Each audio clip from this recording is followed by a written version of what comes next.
Mais non, mon Dark Nox sur le chat de Twitch. C'est pas Slim, c'est Romain ce matin.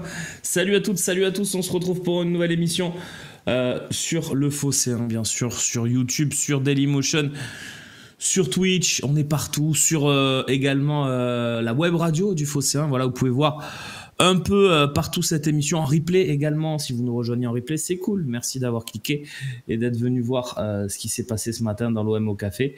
Voilà, écoutez, ça va bien. Merci pour ceux qui demandent dans le chat. Salut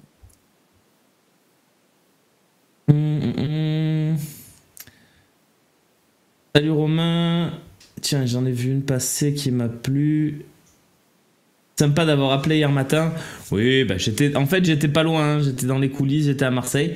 Je me préparais à prendre mon train pour rentrer, puisque vous m'avez vu dans le talk lundi soir. Donc j'ai voulu faire un petit clin d'œil à Slim, et puis voilà, ça participait à l'émission aussi.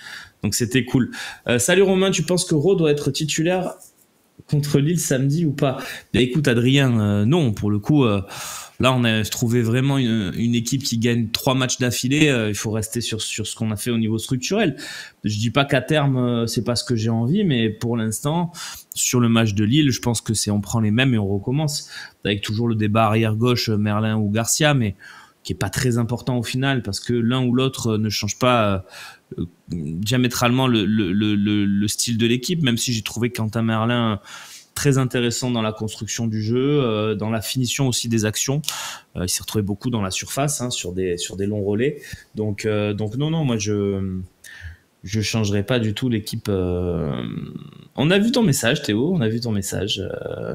Le Luis Enrique Show commence. Écoute, on va pas essayer de pas en parler aujourd'hui, tiens. Tu signes pour un nul? Non, Nico, non. Faut arrêter de signer pour des nuls et tout, non. Là maintenant on est lancé, 2 Herbie-Ball, non je plaisante évidemment, mais non pas un nul parce que non je pense qu'il faut gagner, hein, faut enfoncer le clou samedi, donc voilà. Tu as vu l'émission de Zach Nani avec Pablo?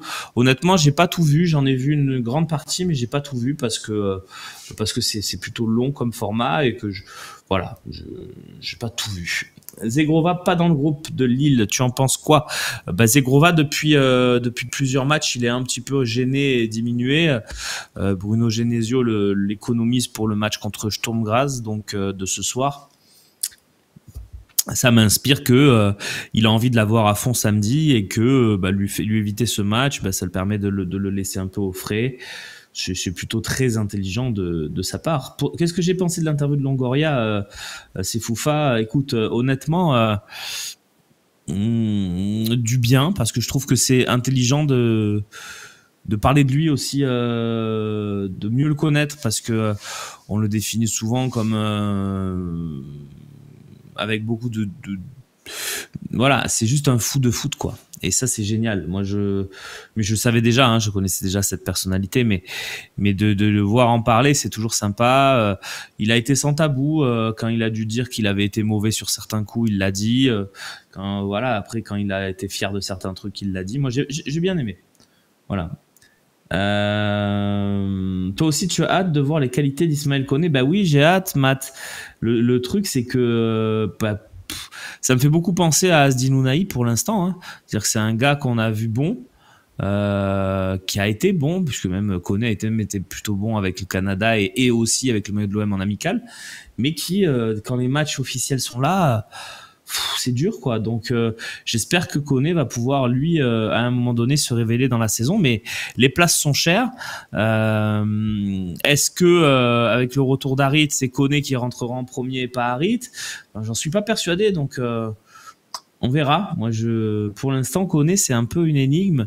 J'en suis presque à me demander s'il faut pas le prêter cet hiver, quoi, parce que je sais pas s'il va beaucoup jouer. Voilà, donc c'est vous le Phocéen qui aurait dû faire venir Longoria? Non, mais après on n'aurait pas fait le même type d'interview. Je pense que Longoria avait envie d'une interview comme ça. Il l'a dit au début, hein, il a dit c'est pas une interview comme d'habitude, je suis content, nanana. Donc non, mais c'est très bien comme ça. Puis j'espère que Pablo nous fera l'amitié de venir en fin de saison, pourquoi pas, ou à la fin du mercato de janvier, même si maintenant le mercato c'est plutôt dans les mains de Benatia, mais voilà, j'espère qu'on aura Pablo cette saison, ouais, c'est clair.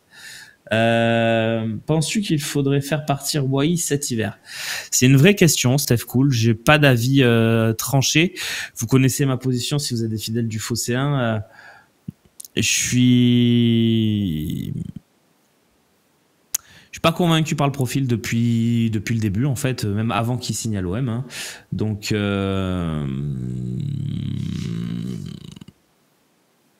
moi, oui. Moi, si ça tenait qu'à moi, qu'on trouvait une solution pour le sortir en gagnant, en perdant pas d'argent, oui. Après, si c'est pour le brader et le jeter, etc., non. Mais moi, je sais pas. Je suis pas convaincu, quoi. Voilà.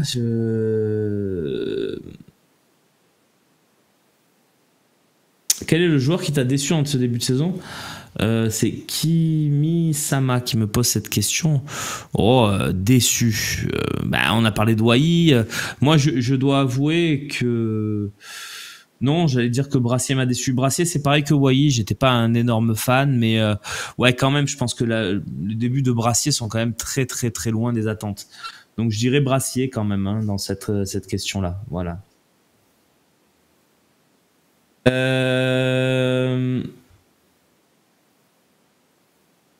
Que penser des propos de Benatia sur les personnes malsaines? J'ai vu ça aussi, ouais, qu'on trouve à la commanderie. Alors Benatia, pour info, on l'a sorti sur le Phocéen quand il a été publié dans le mag. C'était le 7 décembre que le mag de l'OM est sorti. Donc une très très longue interview. Hein, il y a 14 pages. Donc si vous avez lu La Provence ce matin, allez lire le mag 1899 parce qu'il est bien. Il y a cette interview de Benatia qui est vraiment sympa. Donc voilà. Et oui, ce qu'il disait, c'est ça. Après, on sait, hein, on sait que l'OM, l'OM, il y a beaucoup de monde, donc forcément, c'est difficile de faire l'unanimité. Mais petit à petit, ils sont en train d'y arriver, Longoria et Benatia. Hein, donc voilà, j'ai lu les propos de Benatia. Voilà. Après, le moment où il arrive l'année dernière est très compliqué. Voilà. Donc effectivement, le moment où il arrive, il n'est pas ultra bienvenu. Longoria a expliqué aussi, d'ailleurs, c'est un des meilleurs moments que j'ai préféré de l'interview de Zach Nani, que quand il est arrivé, il a dit, moi, je voulais laisser leur chance à tous les gens qui étaient déjà en place et que ils m'ont pas très bien accueilli. Donc, j'ai installé mon équipe. Je trouvais ça très, très bien d'en parler parce qu'on s'était dit pourquoi ils renouvellent pas la confiance à tous les mecs qui sont en place. Peut-être parce qu'ils l'ont mal accueilli, effectivement. Notamment dans la cellule de recrutement. Ton meilleur Olympien depuis le début de saison, c'est dur. C'est dur, Sauna, parce que tendance à penser que c'est Rouli quand même, parce que il est incroyable à tous les matchs. Donc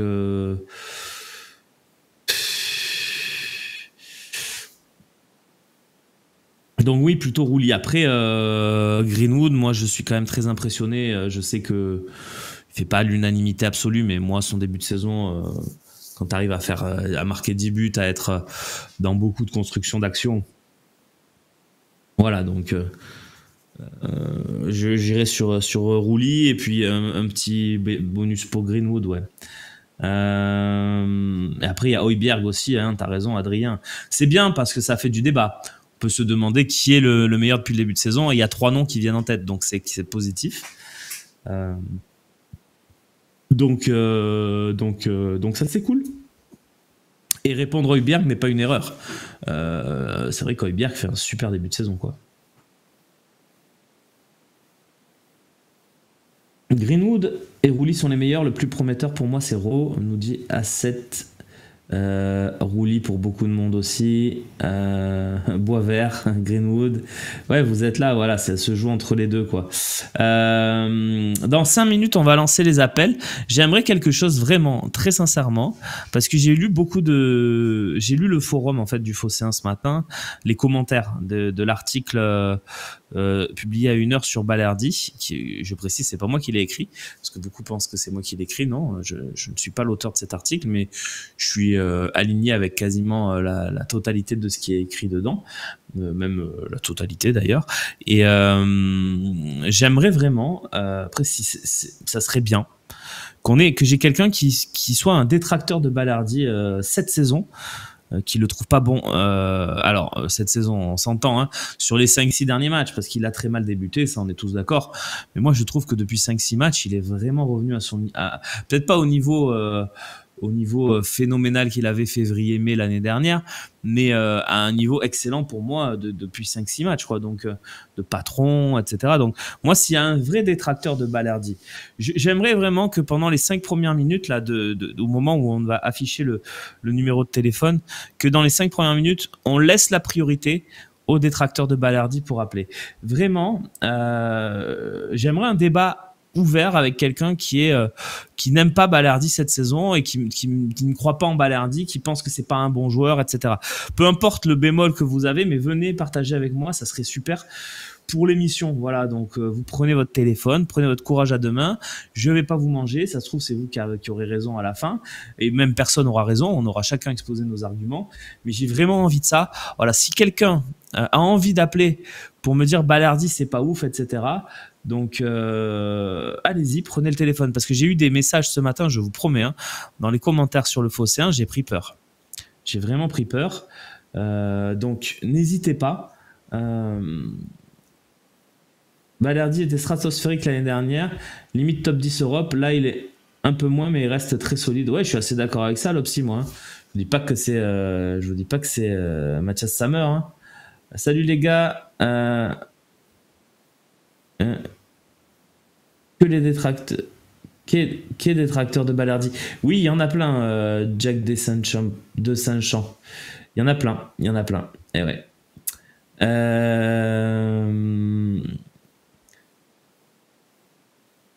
C'est pas nous, Romain.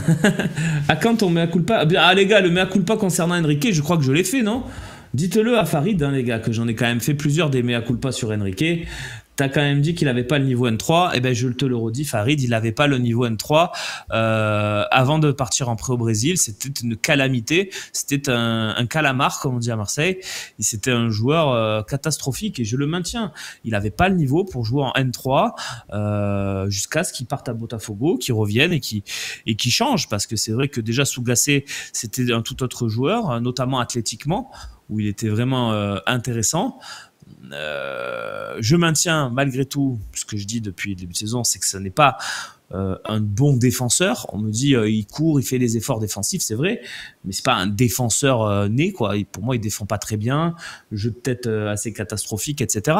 Par contre, faut reconnaître, il a fait des progrès énormes, et bien sûr qu'il est à sa place actuellement dans l'OM, et il y a pas de problème. Voilà, mais dire à un moment donné qu'il est pas bon quand il est pas bon, c'est pas faire une erreur. Maintenant, Farid, voilà, l'erreur, ça serait que je continue à vous dire, il n'a pas le niveau, faut s'en débarrasser au plus vite, faut jamais le mettre. Non, ça non, bien sûr que non. C'est pas du tout mon propos. Voilà. Donc, mais j'ai fait mon mea culpa déjà.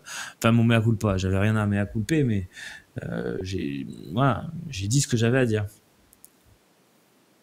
Comparé à Klose, bah pour moi, il y a quand même encore Klose est quand même meilleur que Luis Enrique. Hein. Voilà, après, chacun ses goûts, mais voilà, el tempo nous dara la raison. Je sais plus ce qu'il disait exactement Bielsa, mais le temps nous donnera la raison, quoi. On saura avec le temps ce qu'il en est. Romain est avec moi. Alors, est-ce que c'est Romain qui fait une blague à Romain? Non, je pense pas. Salut Romain. Salut Romain. Bah effectivement, c'est bien Romain. Ça va Romain? Oui, nickel, très bien. Et toi Romain? Ça va Romain? Ouais, ça va Romain. Alors, est-ce que tu as respecté ma consigne? Est-ce que tu vas me casser un peu du Balerdi ce matin? Moi, sur Balerdi, j'ai des arguments. Alors, je suis pas un anti-Balerdi, mais j'ai des arguments qui prouvent que, pour moi, je trouve que il est un peu surcoté, quoi. Et qu'au niveau du Capitana, il ne le mérite pas du tout. Vas-y, je t'en prie. Juste, je réponds à Lopsy, c'était évidemment une tournure de phrase volontaire. Hein, j'ai rien à mea culper. Hein, c'était une blague, Lopsy. Hein, mais bon, vas-y, je t'écoute avec grand plaisir. Développe, avec grand plaisir.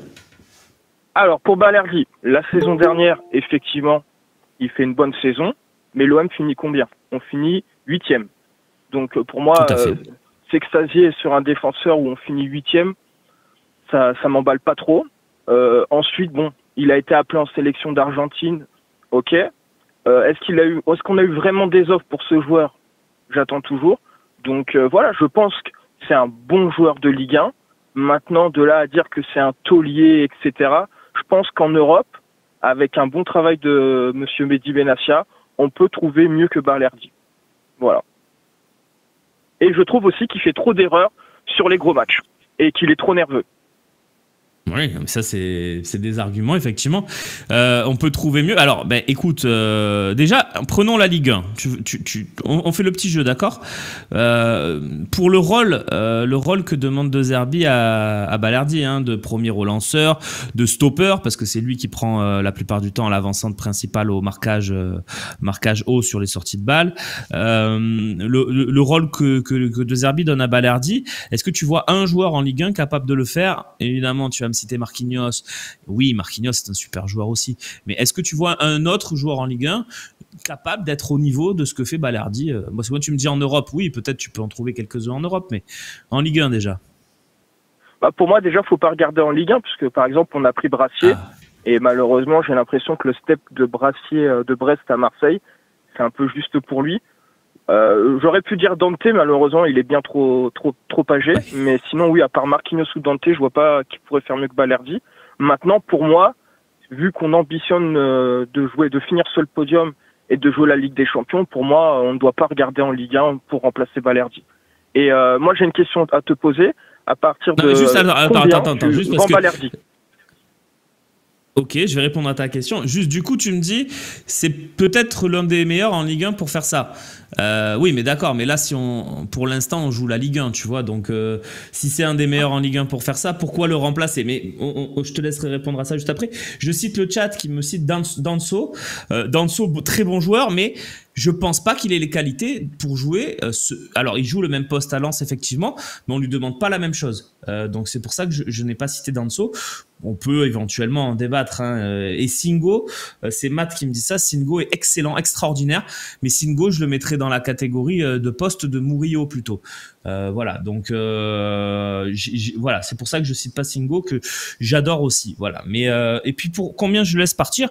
Pour moi, très honnêtement, dans la force de l'âge, contrat de 4 ans, 40 millions. Pas envie. Et même à 40, j'ai pas envie. Je vois Chelsea qui a acheté Badiachil et Disasi 40. Honnêtement, voilà, hein, tu vois, je souffle hein, quand je vois ça. Donc, mais c'est mon avis. Hein. Et toi, du coup, à cette question, tu réponds quoi? Bah moi, pour Balerdi, à 15-20 millions, je le lâche. Par exemple, Danso, on sait qu'il avait une offre de la Roma et c'est un problème médical. Moi, si on avait eu des offres pour Balerdi, je pense qu'on l'aurait vendu, et moi je pense qu'il n'y a pas eu d'offre pour Balerdi. Donc si à un moment donné, les écuries européennes regardent les matchs de l'OM et se disent pas tiens Balerdi, on fait une offre, c'est qu'à un moment donné, peut-être nous on a les yeux de supporters de l'OM, et comme beaucoup de joueurs auparavant, comme Thauvin à une époque, on se dit oui il vaut 30-40, et au final il en vaut pas autant quoi. Ouais, juste on continue, reste avec moi. On nous dit Meïté ferait aussi bien que Balerdi. Non, en aucun cas, Meïté a les qualités techniques de Balerdi. Il faut pas s'inventer une vie. Meïté est un excellent stopper qui ferait ça peut-être aussi bien que Murillo. Et encore, dans la façon de relancer, j'ai des doutes.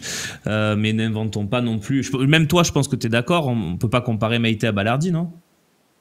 Bah, Meïté, il a pas eu sa chance, donc on peut pas juger. Et puis, je trouve que là, on a trouvé une équipe. Pour moi, Meïté, il va être prêté ou il va être vendu. Je le vois pas revenir. Ouais, je suis d'accord. Je suis d'accord avec toi. Oui, juste petite précision. Je veux pas te convaincre avec ce que je vais te dire, mais c'est à prendre en compte. À l'issue de la saison, la priorité numéro 1 du club, c'était de prolonger Balerdi. Voilà, donc effectivement, ça a peut-être stoppé certaines offres, etc. Mais le club, en mai, avait pour priorité numéro 1 de trouver un coach, évidemment, mais aussi de prolonger Balerdi le plus rapidement possible, soit pour mieux le vendre, soit pour en faire un taulier. Ils lui ont donné le brassard, etc. Donc, c'est un projet club. Mais juste pour te préciser aussi que Balerdi, il y a eu un vrai intérêt, notamment dans la période faste de l'année dernière pour lui, avec le match à Benfica, etc., les très bons matchs qu'il a fait. Il y a eu une vraie approche de l'Atlético. Voilà. Alors ça s'est pas concrétisé par des chiffres, par une offre chiffrée, etc., etc. Mais il y a eu voilà une vraie prise de contact et un vrai intérêt. Voilà, des renseignements du clan Balerdi et puis du clan de l'Atlético. Voilà. Donc ça s'est pas concrétisé sur ça. Je te rejoins. Il n'y a pas eu une offre à 22 millions comme c'était le cas de la Roma pour Danso. Je te rejoins aussi. Mais c'est juste pour te le préciser parce que tu me dis il n'y a pas eu d'intérêt. Non, ça c'est pas vrai. Moi je peux te le dire avec mes infos sûres. Sur le coup, j'ai pas énormément d'infos mercato, mais celle-là je peux te la donner avec certitude. Il y a eu une approche de l'Atlético pour Balerdi, voilà. Mais après c'est un choix club aussi, tu vois.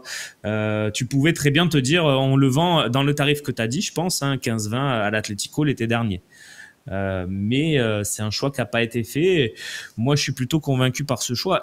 Alors il y a une autre critique qui revient souvent, c'est sur le capitana. Je suppose que tu es aligné avec ceux qui disent qu'il a rien à faire capitaine.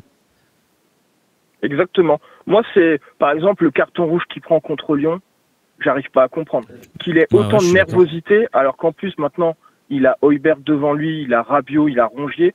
Pour moi, il doit plus avoir autant de nervosité. Qu'il mette de l'impact, il n'y a pas de souci. C'est un des meilleurs en Ligue 1, il met de l'impact, il se bat.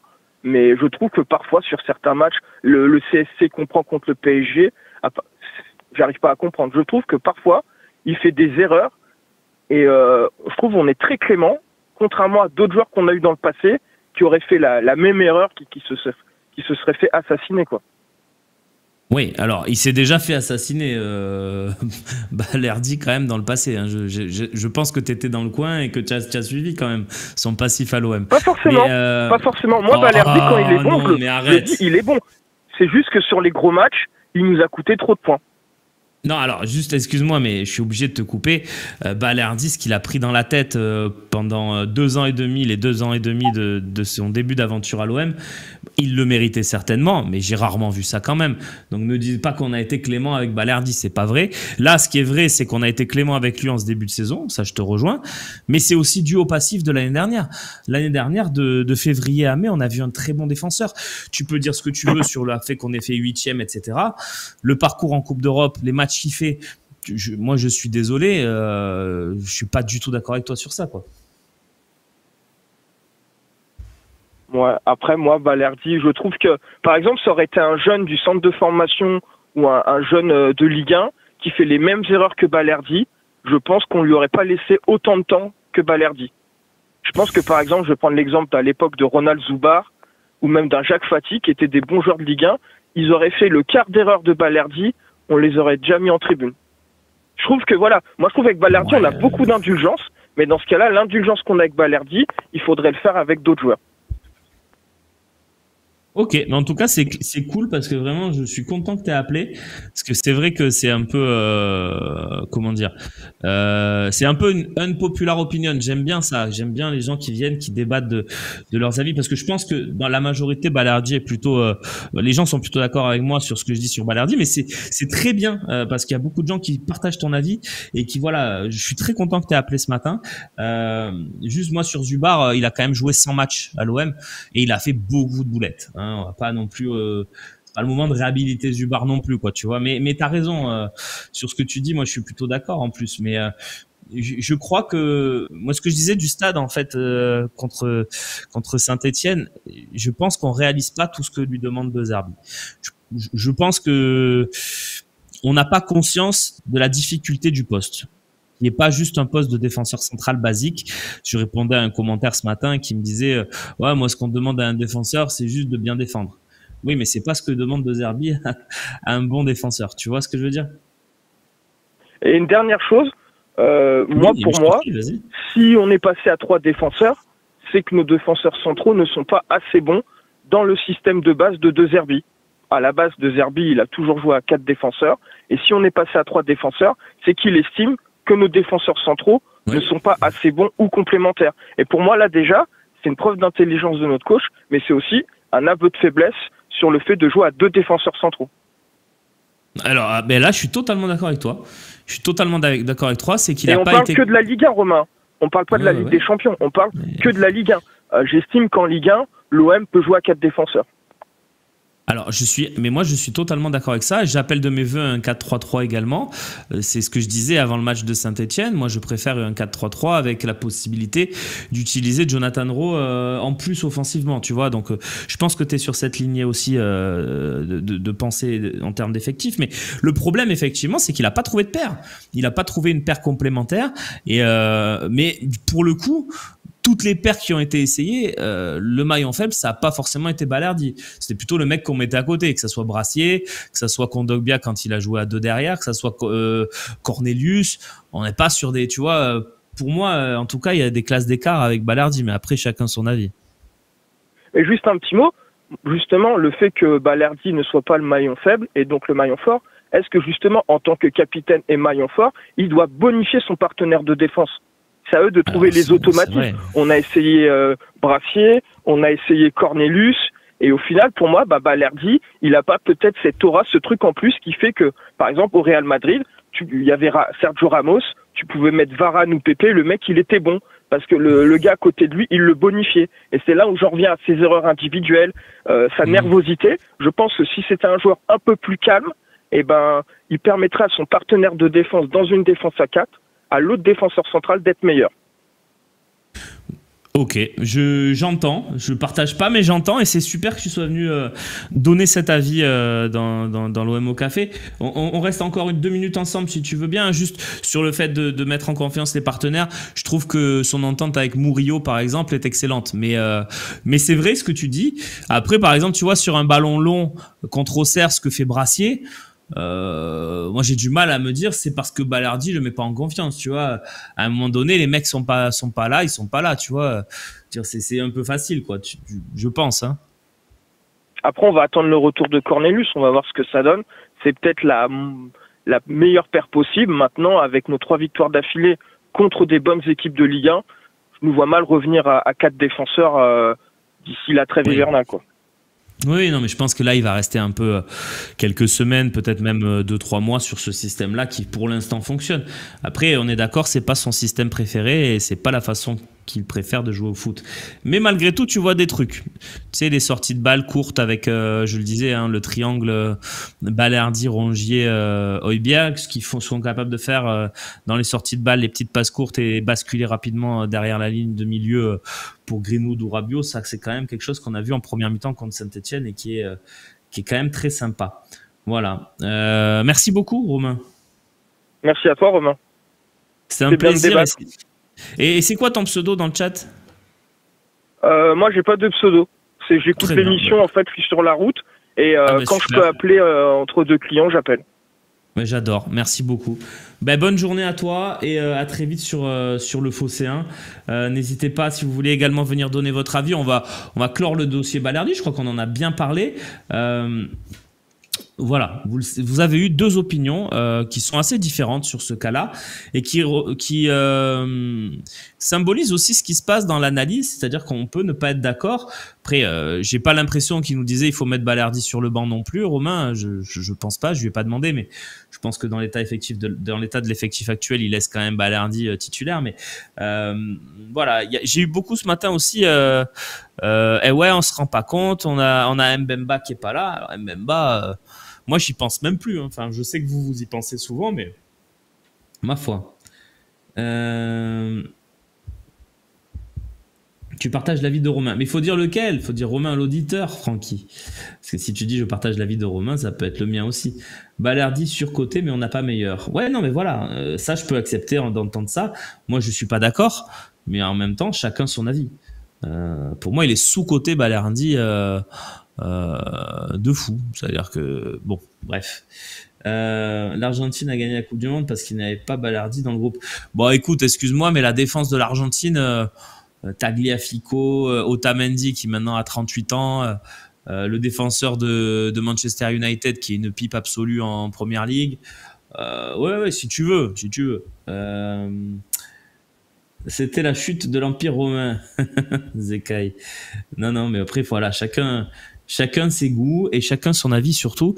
Et vous le voyez, hein, Romain, il appelle, il est pas du tout d'accord avec moi et ça se passe super bien parce que moi, j'aime ça. J'aime ça, les gens qui sont pas d'accord, du débat. Je pense que j'ai raison, comme tout le monde. Hein. De toute façon, je connais personne qui me dit, je pense que j'ai pas raison, moi, dans la vie. Donc voilà. Venez, n'hésitez pas, vous avez le numéro de téléphone qui s'affiche. Loïc Lachaud se fera un plaisir de vous répondre avec sa douce voix. Et voilà, on va accueillir quelqu'un, j'espère bientôt. N'hésitez pas, venez parler de ce que vous voulez. Sujet libre, OM. Voilà, on va pas reparler de Balerdi, sauf si vous avez envie, hein, n'hésitez pas. Mais la base d'un débat, c'est la contradiction. Exactement. Moi, on peut faire le même sur Murillo, s'il vous plaît. Sauf que Charlie, j'ai pas d'avis tranché moi sur Murillo. Je suis pas ultra convaincu, mais je suis pas non plus sûr qu'il est pas bien. Tu vois, ça va être compliqué pour moi d'avoir une position tranchée.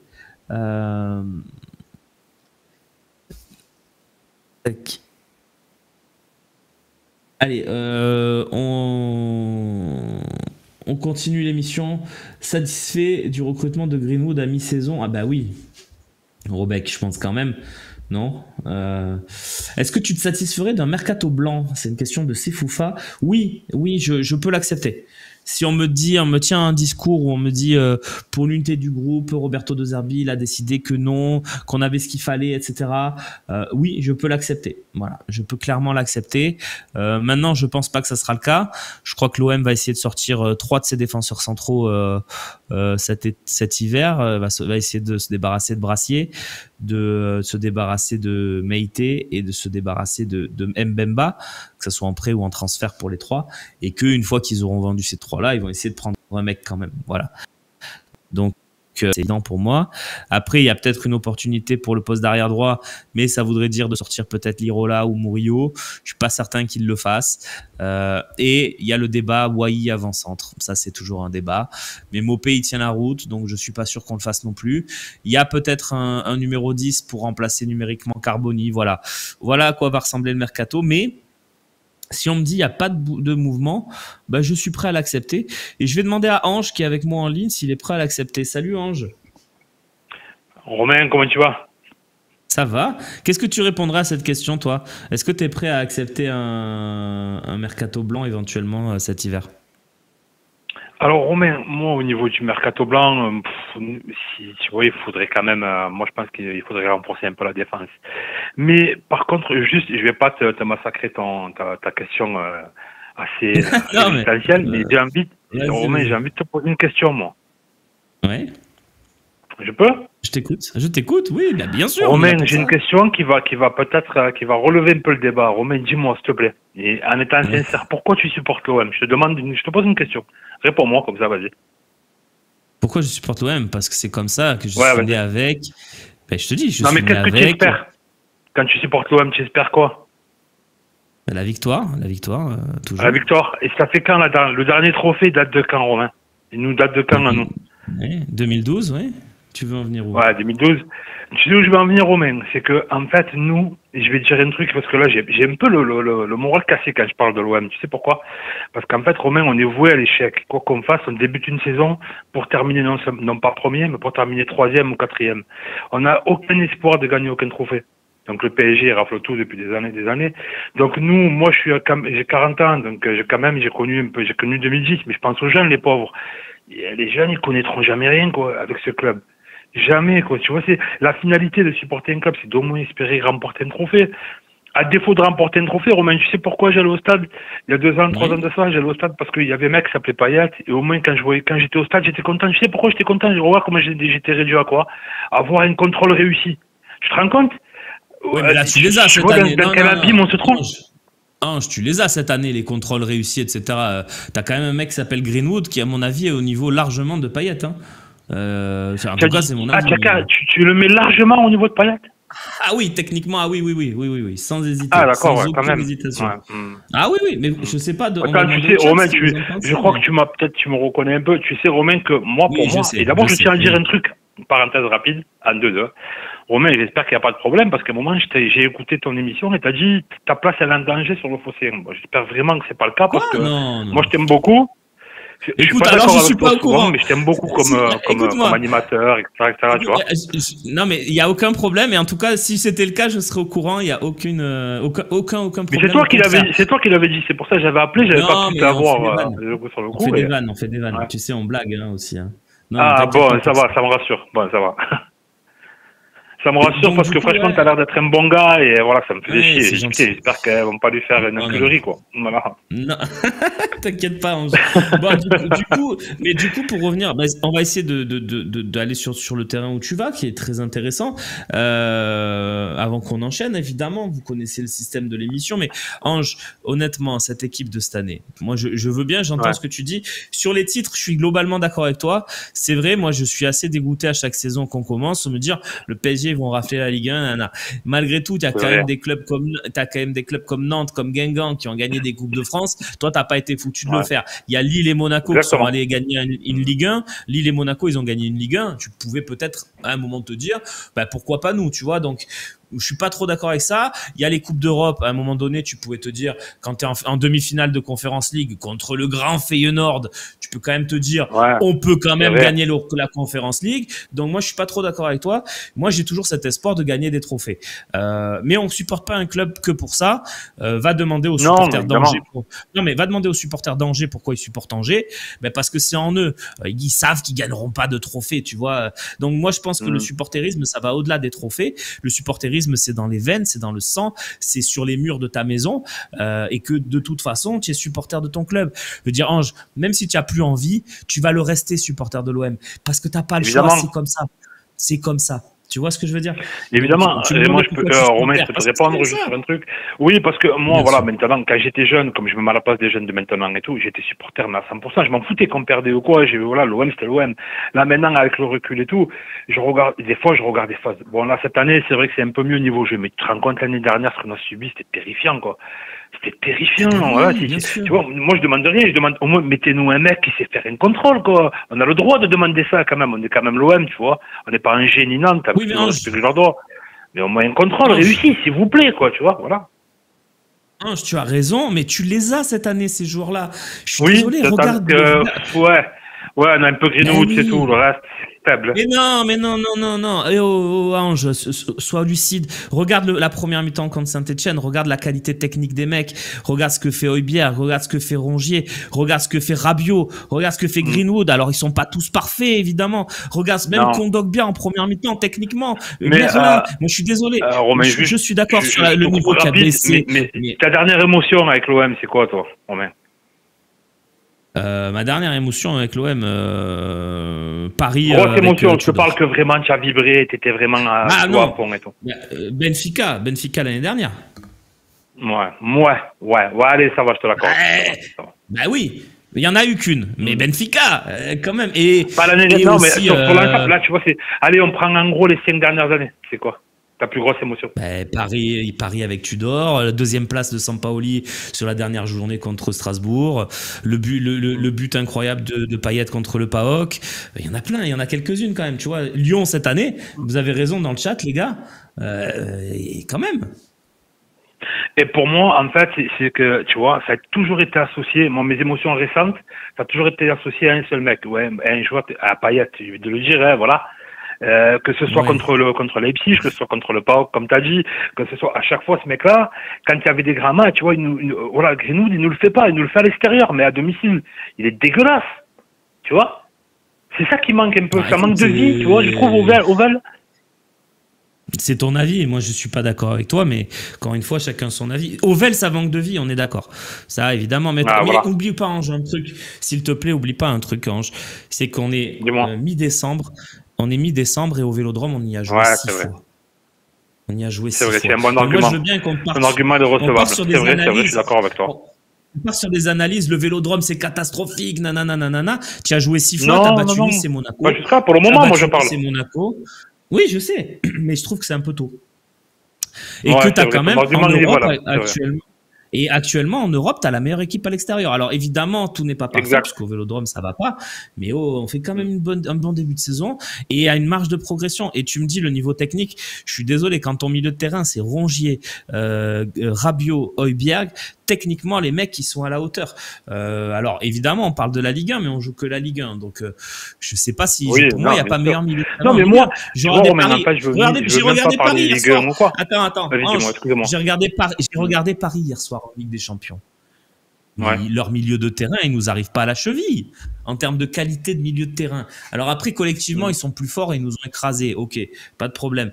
Mais le milieu de terrain, tu vois, tu me parles de qualité technique. Les mecs sont pas bons. Donc, et tu regardes le football global, ça a baissé. Et nous, je trouve, malgré tout, que notre effectif, là où beaucoup d'effectifs européens ont baissé, notre effectif à nous, je trouve qu'il grandit. Donc, je suis pas inquiet, tu vois. Pour l'instant, moi, cette saison, elle se passe bien. J'ai un coach qui me plaît.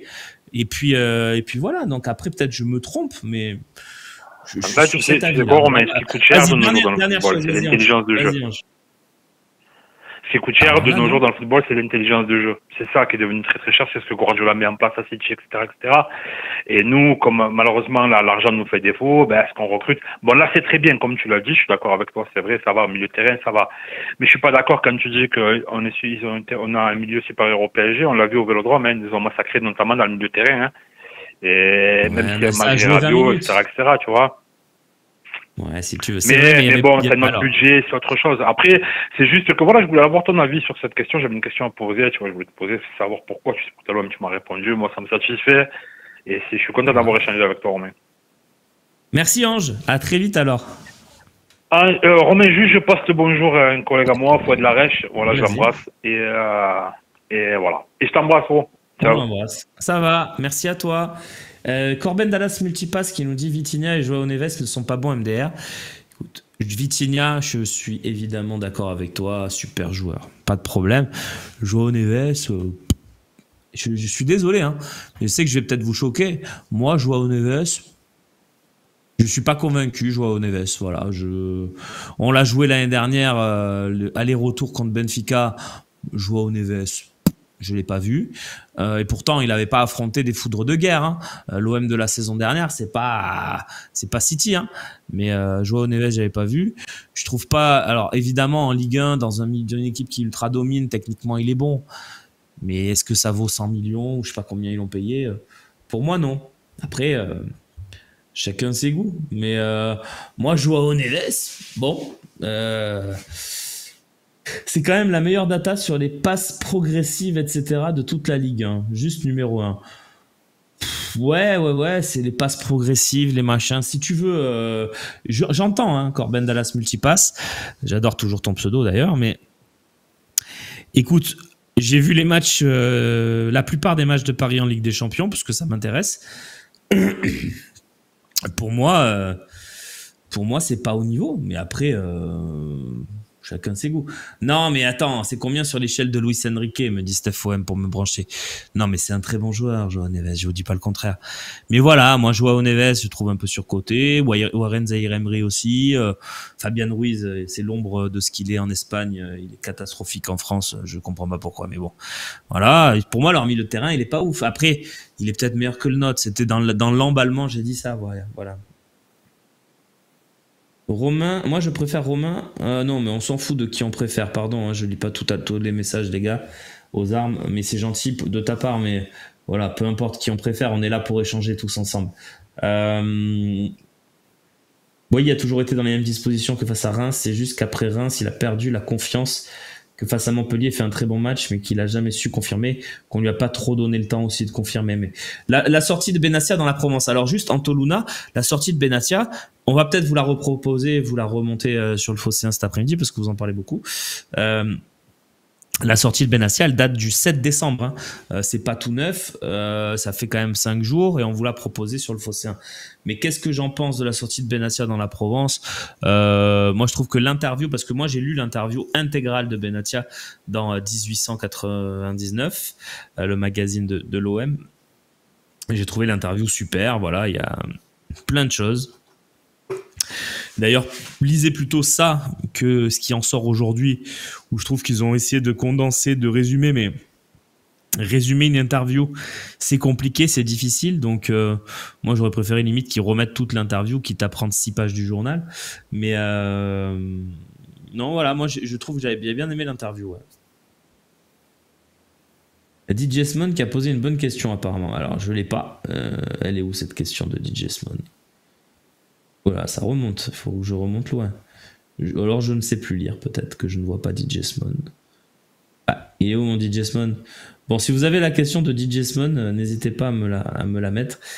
Puisque apparemment, d'après Robeck, c'est une bonne question. Ah si! Est-ce qu'il y a un problème, Ro, à l'entraînement? Je comprends pas qu'il joue si peu. Alors, de ce que je sais, il n'y a pas de problème, mais le fait est que là, il l'a sorti pour une raison de système. C'est-à-dire que dans le système actuel, il voulait absolument avoir Rabiot dans son 11, ce que je comprends. Donc, il n'y a pas de place pour Ro. Qu'en cours de match, tu n'as pas envie de sortir Rabiot, tu n'as pas envie de sortir Højbjerg, tu n'as pas envie de sortir Greenwood, ce que je comprends, je ne les sortirai pas non plus. Donc, finalement, tu n'as que 2 axes de changement possibles pour le joueur offensif. C'est Mopé, et il le fait pour Wai. Et puis le dernier, c'est Rongier. Rongier, il l'a fait 2 fois sur 3 en faisant rentrer Nadir à Lens et qui d'ailleurs, et je sais plus qui contre Saint-Etienne. Voilà, donc je réfléchis, ça m'énerve de plus me rappeler qui fait rentrer. Aidez-moi, qui fait rentrer à la place de Rongier contre Saint-Etienne? Ah ben oui, Cornelius pour mettre Kondogbia au milieu. Ok, autant pour moi. Donc voilà, il n'y a pas trop d'axes de possibilité de le faire rentrer puisque tu ne veux pas sortir Greenwood, ce que je comprends, tu ne veux pas sortir Højbjerg et tu ne veux pas sortir Rabiot, donc sur les postes offensifs, tu n'as pas de place. Tu peux pas le mettre piston gauche, je pense qu'il n'a pas les qualités défensives pour le faire. Tu peux pas le mettre piston droit pour la même raison. Donc en fait, tu es un peu bloqué et Jonathan Rowe, il a très peu de perspectives. Voilà. C'est dommage qu'il rentre pas et pète le feu Rowe quand il rentre, mais je suis d'accord avec toi aussi, Jonathan M. C'est pour ça qu'en début de match, on m'a demandé avant le match ma compo. Est-ce que je suis d'accord avec la compo de Zerbi? J'avais dit non, parce que moi je voulais Rowe. Mais force est de constater, 3 matchs, 3 victoires avec ce système, cette compo qui bouge pas. Et on va quand même continuer, je pense, à la conserver, quoi. Donc voilà. Rowe était titulaire contre Auxerre. Oui, mais après, Rowe a fait des très bonnes choses aussi. On va pas retenir que le négatif. Lille joue ce soir et rejoue chez nous dans moins de 3 jours. C'est une bonne occasion. Oui, effectivement, c'est plutôt positif pour nous, ça. Tu préfères l'attaque de l'OM ou celle de Lyon? Car sur le papier, celle de Lyon a de la gueule et de la profondeur. Et effectivement, Alexis Pic, je ne sais pas si vous vous souvenez, vous vous foutiez de ma gueule.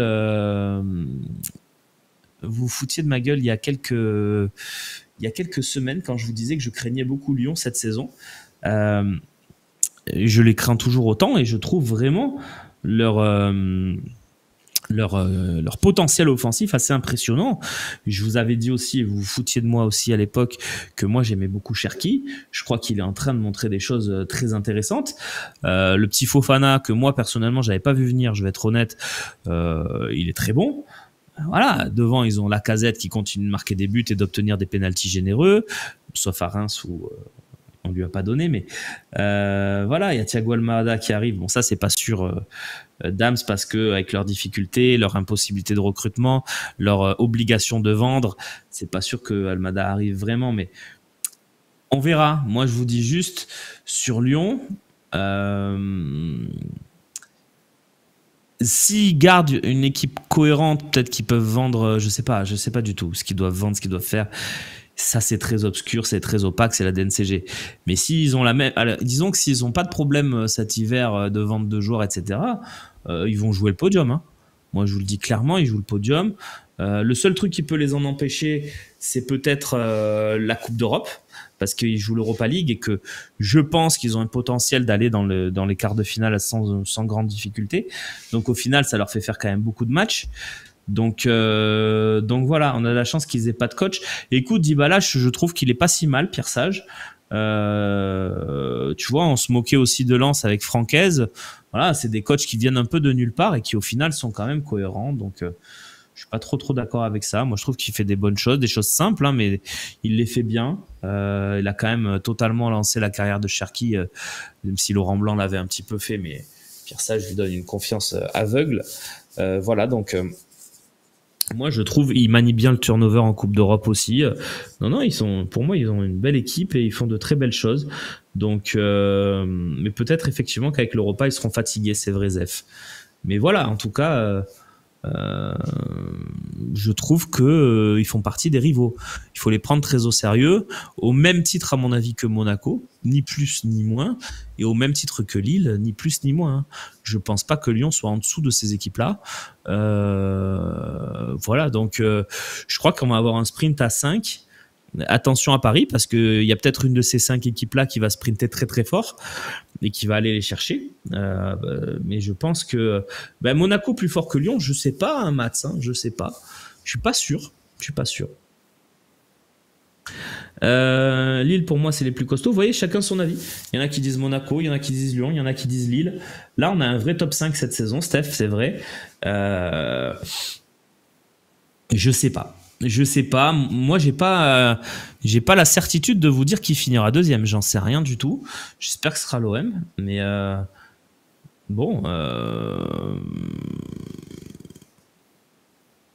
attention, parce que toutes ces équipes-là peuvent être dangereuses. Voilà. Après, il y a même celles qui sont juste derrière. Mais je pense que Nice et Lens sont un cran en dessous. Mais les 5 du top 5, ça va sprinter fort. Et le sprint final, il est limite, il a commencé, quoi. C'est-à-dire que tu commences à te dire, il faut pas perdre des points, il faut pas perdre contre un adversaire direct pour pas que lui fasse plus 3 et toi 0. Voilà, c'est compliqué. Ouais, on finisse deuxième ou troisième, c'est pareil, c'est vrai. Tout à fait, OM13. Même si on retient quand même un peu plus les saisons où on finit deuxième, on est toujours un peu plus content. Voilà, Sampaoli, c'est son trophée, il a fini deuxième, il est content. Voilà. Troisième en juin, tu signes. Oui, Charlie, j'ai dit non dans le talk parce que j'avais pas trop réfléchi à la question, mais oui, en fait, oui, je pense que je signe. Malgré tout, moi, je le dis et je l'ai dit dans le débat, je dis c'est pas impossible. Si jamais il y a une porte qui s'ouvre sur la première place, il faut être là. Il faut que ça soit nous et il faut pas que ça soit Lille, il faut pas que ça soit Monaco, il faut pas que ça soit Lyon qui sprinte très très fort et qui les double si jamais c'est possible. Voilà. Et je dis pas que ça sera le cas, je dis qu'il faut que ça soit. Parce que dans notre équipe, je suis désolé, quand tu as dans ton effectif Rabiot, Greenwood, Rouli, Balerdi, je suis désolé, je le mets dedans, Højbjerg, Rabiot, voilà, à un moment donné, ton effectif, il est XXL, quoi. Monaco, ils ont des très bons joueurs aussi. Tu peux faire une liste aussi de 5-6 joueurs très forts. Mais voilà, tu as le droit d'espérer d'être cela. Voilà. J'en serais à espérer une victoire du QSG sur Lyon, parce que Lyon est notre vrai concurrent qui vise le podium comme nous.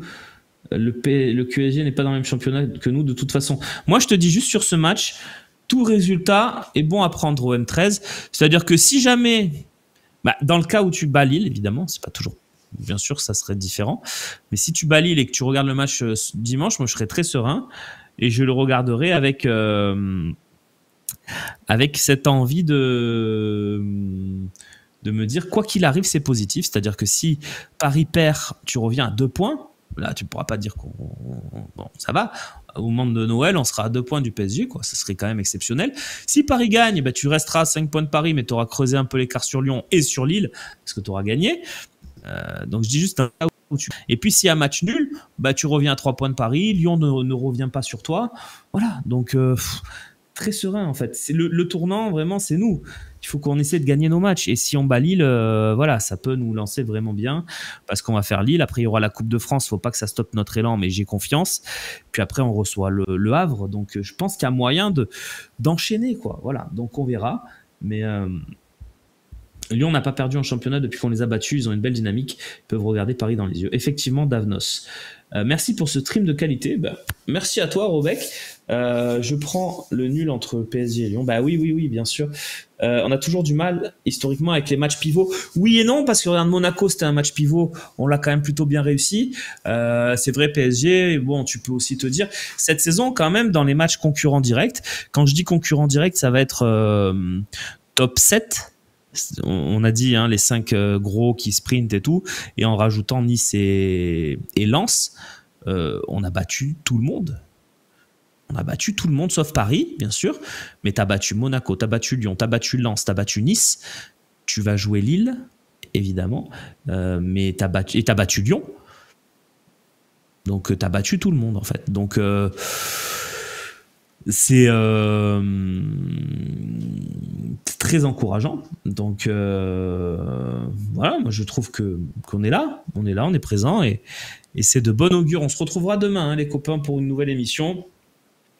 À partir de 11h, vous le savez, sur le Phocéen, vous aurez aussi demain le talk show à 18h, animé de main de maître par Sébastien Volpe. Moi, je vous souhaite une très très belle journée et je vous dis à demain, 11h, sur le Phocéen et sur tous nos autres supports, bien sûr. Si vous avez raté le début, il y a le replay. Vous avez plein de moyens de rattraper tout ça. Le replay sur Twitch, le replay sur le Phocéen. C'est royal. Ciao les amis.